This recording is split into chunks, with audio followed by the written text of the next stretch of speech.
In the quiet suburb of Broken Arrow, Oklahoma, a horrific scene was unfolding within the Bever family home. Just before midnight, Crystal Bever, a brave 13-year-old girl, went upstairs to check on her brothers, Richard, 18, and Michael, 16, as they prepared for bed. Their mother, April Bever, had asked her to remind them to clean the dishes, a seemingly innocent task that would soon spiral into an unimaginable nightmare. As she approached their room, she had no idea that lurking within those walls were the chilling intentions of her brothers, driven by darkness and twisted fantasies. The air was thick with tension as Crystal entered the room, where the boys were experimenting with body armor, a sight that would send shivers down anyone's spine. They had been consumed by a growing obsession with weapons and violence, interests that April and their father David had dismissed as typical teenage behavior. But the reality was far more sinister. As Crystal innocently asked what they were doing, Michael's voice cut through the air with a haunting question: "Should we do it now?" What followed was a vicious attack that would leave 5 members of the Bever family dead. A crime so shocking it would resonate through the community for years to come. As the night deepened, the eerie calm that hung over Broken Arrow was a stark contrast to the chaos brewing within the Bever household. Crystal had always been the peacemaker in the family, the one who mediated the small disputes that occasionally arose among her brothers. She recalled their childhood, filled with laughter, shared secrets, and dreams of a future where they would conquer the world together. But that night felt different, almost foreboding. She noticed the unusual quietness that enveloped the house, a silence punctuated only by the occasional creaking of the floorboards and the soft rustle of fabric as her brothers shuffled about. Little did she know, this quietness was the calm before the storm, a storm that would unleash a violence she could never have anticipated. The brothers, who had once been her closest allies in their childhood adventures, had transformed into something unrecognizable, consumed by dark thoughts and dangerous ideas. Their fascination with weapons had morphed into a chilling fixation, and the body armor they had been experimenting with was no longer just a playful interest. It had become a symbol of their delusions of power and control. At that moment, as Crystal stood at the threshold of their room, she felt a chill run down her spine, an instinctive warning that something was terribly wrong. Her heart raced, and doubt clouded her mind. Were they truly preparing for a harmless game? Or was this the moment when innocence would be shattered forever? This question loomed over her as she stepped further into their world, unaware that she was about to be caught in a horrific reality from which there would be no escape. The familiarity of her home felt alien, a deceptive veil over the horrors about to unfold. A disturbed family. The Bever family seemed like any other at first glance. A big house, 7 children, and a seemingly normal life. But as neighbors later revealed, they were an exceptionally reclusive bunch. Despite their large home in a peaceful neighborhood, the Bevers rarely interacted with anyone outside their walls. It appeared they lived in their peculiar world, cut off from the colorful existence that existed all around them. Like Crystal frequently remarked during discussions, there was this nagging discomfort around their home. Something certainly was wrong. April did not send her children to school, but rather trained them at home while regularly posting on Reddit about parenting issues.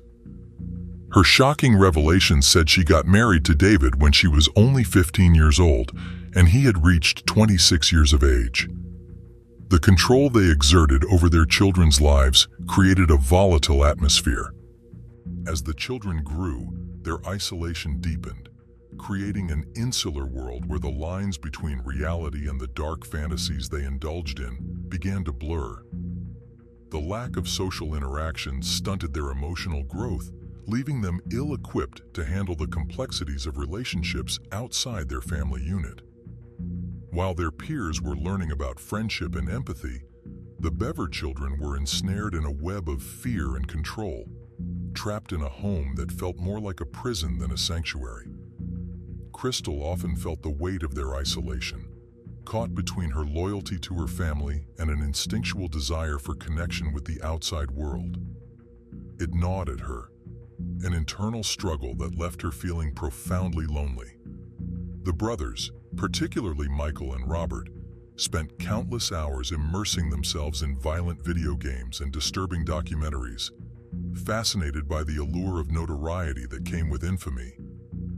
This obsession not only consumed their thoughts, but also fueled a dangerous camaraderie that twisted their bond into something dark. With each passing day, the atmosphere in the Bever home grew more suffocating, thick with unspoken tension and dread, setting the stage for the catastrophic events that would eventually shatter their world and the community around them. The boys were obsessed with violent media, and their interests spiraled into a dangerous fixation on serial killers and mass murderers, leading them down a dark and twisted path. As the summer of 2015 approached, the brothers became increasingly absorbed in their fantasies of violence. They would often discuss notorious killers, becoming enamored with the idea of infamy. In their minds, killing their family would not just be an act of violence, it would be the first step towards a larger plan, a plan to commit mass murder across the country. The isolation of the Bever family wasn't just a lifestyle choice, it was a breeding ground for the boys' darkest thoughts. In their secluded environment, they found solace in the shadows of violent fantasies, far removed from the typical joys of childhood. Conversations at the dinner table seldom revolved around school projects or friends. Instead, they were filled with discussions about gruesome murders and the lives of infamous criminals. Crystal often felt a chill creep up her spine when she overheard snippets of their conversations. The boys idolized figures like Ted Bundy and Charles Manson, viewing their heinous acts not with horror, but with disturbing admiration. This fascination was further fueled by an array of violent video games and movies that lined their shelves, glorifying chaos and brutality. Instead of feeling appalled by these narratives, Richard and Michael found themselves drawn into a world where violence was romanticized and the thrill of the hunt was celebrated.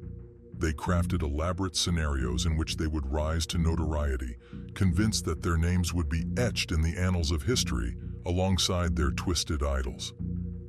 The brothers formed a pact, a sinister brotherhood, where their shared fantasies created an unbreakable bond, deepening their obsession with death and destruction. April and David, preoccupied with their own issues and neglectful of the warning signs, remained blissfully unaware of the toxic seeds being sown within their home. Crystal, caught in the middle, struggled with her feelings of helplessness and fear. She often sensed the darkness closing in, a suffocating weight that made her question the safety of their home. Each day became a delicate balancing act as she navigated her brother's turbulent emotions, hoping to maintain some semblance of normalcy in a world that was spiraling into madness. The unfolding horror. That fateful night, you could practically feel the tension in the air. It was like darkness itself was stalking the Bever household, waiting for the right moment to strike. And the attack? It wasn't just random chaos, it was a twisted plan, a horrific symphony of violence that played out in the shadows. Crystal, blissfully unaware of the nightmare brewing right beyond her door, innocently walked into her brother's room. And then, bam, she was hit with a savage wave of violence that shattered her world in an instant. Imagine the horror as Michael drove a knife into her throat. Can you believe that? The sheer betrayal left her in disbelief. In that horrifying moment, the light in her eyes dimmed, and the chilling realization washed over her. The monsters she had feared in her darkest nightmares were her brothers, the ones she had trusted and loved. Stabbed multiple times, she somehow dug deep, summoning every last bit of strength she could find. With desperation coursing through her veins, she stumbled outside, fighting for her life with every ounce of willpower left in her body. In a frantic attempt to save herself, she activated the alarm system, her last shot at getting help.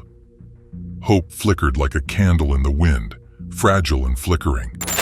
But just when it seemed she might escape, Michael, filled with adrenaline from his brutal act, yanked her back into their hellish home, convinced she was already dead. In the chaos that ensued, every heartbeat echoed with the weight of dread, thickening the air around them. Crystal, still grappling with the shock of betrayal, felt the warm trickle of blood cascading down her neck, a stark reminder of the horrifying reality she faced. As Michael dragged her back, her mind raced, desperately searching for an escape plan. Memories flooded in, her laughter shared with her brothers, the games they played, and the deep trust she had placed in them. It felt like a cruel joke, twisted by the very hands that had once offered her comfort. The house, once a place of safety, morphed into a maze of nightmares where every shadow held the potential for more violence. In her struggle, she remembered the lessons her mother had taught her about resilience, the strength hidden within, waiting to be unleashed. Summoning that inner power, she fought back against Michael's grip, a wild spark igniting her determination to survive. Every ounce of pain became fuel for her will to escape the clutches of her own flesh and blood. The alarm blared, cutting through the suffocating silence of the night, signaling for help and igniting a flicker of hope in her heart. Crystal realized that this wasn't just a fight for her life. It was a testament to the strength of the human spirit against unimaginable odds. Outside, the night was eerily still, an unsettling silence enveloping the neighborhood, only broken by the haunting echoes of her muffled cries for help. And when the police finally showed up, oh man, they walked into a scene straight out of a nightmare. Blood was everywhere, painting a grotesque picture of the carnage that had unfolded inside those walls. Family members lay sprawled lifeless, mere shadows of the vibrant lives they once led. And the horrifying realization hit them. The very monsters responsible for this unspeakable atrocity were still lurking inside, relishing their gruesome triumph. What could drive two brothers to commit such a heinous act against their flesh and blood? Well, the answer was buried deep within their upbringing, a toxic mix of abuse, neglect, and the festering hatred that had thrived in the shadows of their home. Now, Crystal wasn't the only victim that night. Amid her brutal attack, their mother, April, rushed to help her daughter, only to plunge headfirst into her own horrifying fate. Can you even imagine? Stabbed 48 times, her desperate screams echoed through the house, a chilling soundtrack to the horrific chaos surrounding them. Michael and Robert, fueled by their bloodlust, danced between fear and frenzy, executing their sickening plan with a twisted precision that defied comprehension. It was a grotesque performance, turning familial love into something utterly unrecognizable. As April's screams filled the air, the chaotic energy in the house only intensified, transforming it into a nightmarish battleground. The brothers, lost in their frenzy, seemed almost detached from reality, their minds consumed by a cocktail of adrenaline and something far darker. Each stab was not just an act of violence, it was a sick expression of power and control, a twisted game they played against the very essence of family. The visceral horror of the situation hung heavy in the air, suffocating any remaining traces of love and warmth that once defined their home. In those harrowing moments, the concept of safety shattered, leaving behind an echo of betrayal that would haunt Crystal for the rest of her life. The vivid imagery of that night would forever linger in her memory, a grim reminder of the fragility of trust, as she realized the very people who were supposed to protect her were now her tormentors. It was an unfathomable transformation, twisting the familiar bonds of the family into a grotesque parody of love, forever altering the course of their lives and leaving deep scars on their community. And let's not forget the youngest siblings, Daniel, just 12, Christopher, only 7, and little Victoria, a mere 5 years old. They weren't spared from this madness either. Their feeble attempts to hide from the encroaching darkness were completely futile. The brothers used deceit and manipulation to lure them into a trap that sealed their fates. What awaited those innocent kids? It was sheer horror for the siblings as they turned against one another in an extremely nightmarish scenario. The kind of brutality that even seasoned officers who arrived sometime later could not believe. They narrated the bloodshed with bulging eyes of disbelief, trying to accept the sorrowful reality that had taken place before them. And just when you think things couldn't get any more disturbing, the brothers discovered they still had one family member who was alive, their baby sister, Autumn. But Mercy? Forget about it. She was merely a loose end that needed to be tied up in their minds, which had gone wrong. But fate had different plans for her life, luckily enough. Their quick response saw law enforcement swoop in just in time to save another innocent life from being eliminated. In such a confused atmosphere, 5 lives were mercilessly lost, leaving behind a community that could hardly imagine what had happened right under its nose. As the chaos unfolded, the tranquility of Broken Arrow shattered, leaving the community in disbelief. News of the Bever family's tragedy spread like wildfire, igniting a storm of shock and horror among neighbors and friends. People who had once waved hello across the street or shared a quick chat in passing could hardly fathom the brutality that had occurred just a stone's throw away. Vigils sprang up in the days that followed, filled with grieving friends and neighbors clutching candles, their flickering flames a stark contrast to the darkness that had descended upon the Bever home. Questions swirled in the air like autumn leaves caught in a fierce wind. How could such horror happen in their quiet suburb? What had gone so wrong in that seemingly ordinary household? Parents held their children closer, whispers of fear echoing through the streets as the community struggled to comprehend the loss of innocent lives and the shattered remnants of a family that had once seemed so whole. This tragedy left a scar that would not easily heal, a chilling reminder of the hidden horrors that can lie just beneath the surface of everyday life. The hunt for justice. When the police finally arrived, it was like walking straight into a whirlwind of confusion and chaos. Officers pushed through the door, hearts racing, as they followed the blood trail left by Crystal's desperate escape. Each step deeper into the house revealed the staggering extent of the tragedy that had just unfolded. Every room told its horrifying tale, showcasing just how deeply rooted the brothers' violence was. It wasn't just a family torn apart. It was a stark reminder of how darkness can creep into even the most unsuspecting homes. Meanwhile, those 2 brothers took off into the woods behind their house, leaving behind a gruesome trail of blood and body armor. You'd think they'd be freaking out, right? But surprisingly, they were calm, almost too calm, considering the horrific acts they'd just committed. As the police took them into custody, their laid-back attitude left the officers scratching their heads. Did they understand the magnitude of what they had done? Or had they slipped into some kind of delusion, thinking they were above it all? The officers couldn't shake the feeling of disbelief that hung heavy in the air. Each officer exchanged glances, their expressions a mixture of horror and disbelief as they absorbed the chaotic scene before them. The gruesome reality of what had transpired weighed on them like a leaden cloak, and they felt the chilling shadows of fear creeping closer. How could siblings, bound by blood, turn against each other and their family in such a horrific manner? The unsettling thought lingered in their minds as they processed the brutality they had witnessed. Meanwhile, in the woods, the brothers moved stealthily, their minds racing with thoughts of escape, a bizarre calm washing over them as they reveled in their heinous act. The thrill of their newfound infamy loomed large, eclipsing any sense of remorse. As dawn began to break over Broken Arrow, the sun illuminated the chaos, casting long shadows over the remnants of a shattered family and a community forever changed by the darkness that had seeped into their lives. The trial and aftermath.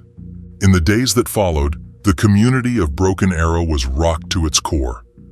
Families locked their doors tighter than ever, and whispers of fear spread like wildfire. How could this happen? That question echoed throughout the town, leaving everyone in disbelief. The trials that followed were just as disturbing, forcing the brothers to confront the reality of their actions. Robert, being the older one and viewed as the mastermind behind this horror, initially tried to play it cool, even taking a twisted sort of pride in what he had done. But as the trials dragged on, cracks began to show in his tough exterior. His attempts to act like a cold-blooded killer faded as the weight of reality hit him like a freight train. Meanwhile, Michael, the younger brother, took a different approach, claiming he had been coerced into participating. The courtroom turned into a stage for their chaotic dynamic, where loyalty and betrayal danced dangerously close, blurring the lines of family loyalty. And through all this, Crystal's resilience truly shone. She survived that brutal attack and was determined to share her story, not just for her family, but for every victim of violence out there. Can you imagine the strength it took to face her brothers in court, recounting the horror of that night while battling the physical and emotional scars they had inflicted upon her? It was nothing short of inspiring. The once quiet neighborhood? It had transformed into a haunting ground for whispers of what had occurred. The remnants of the Bever home became a chilling monument to a family shattered beyond repair. As the years rolled on, the community tried to heal, but the scars, they remained. And as for Robert and Michael, their names became synonymous with horror, forever etched into the minds of anyone who heard their story. As the trials unfolded, the small town of Broken Arrow became a focal point for national media coverage, with cameras capturing every twist and turn of the horrifying saga. Reporters camped outside the courthouse, eager to catch a glimpse of the brothers who had shattered the lives of so many. The courtroom became a battleground, not just for justice, but for the community's collective healing. Crystal, bolstered by her determination, emerged as a powerful symbol of survival, drawing attention from advocacy groups fighting against violence. Her story resonated with many, prompting discussions about the often hidden realities of familial abuse and mental health. Despite the trauma she endured, she used her voice to highlight the importance of seeking help and raising awareness about the dark undercurrents that can exist in seemingly ordinary households. Meanwhile, the brothers' contrasting defenses fueled public fascination, leading to heated debates about culpability and the nature of evil.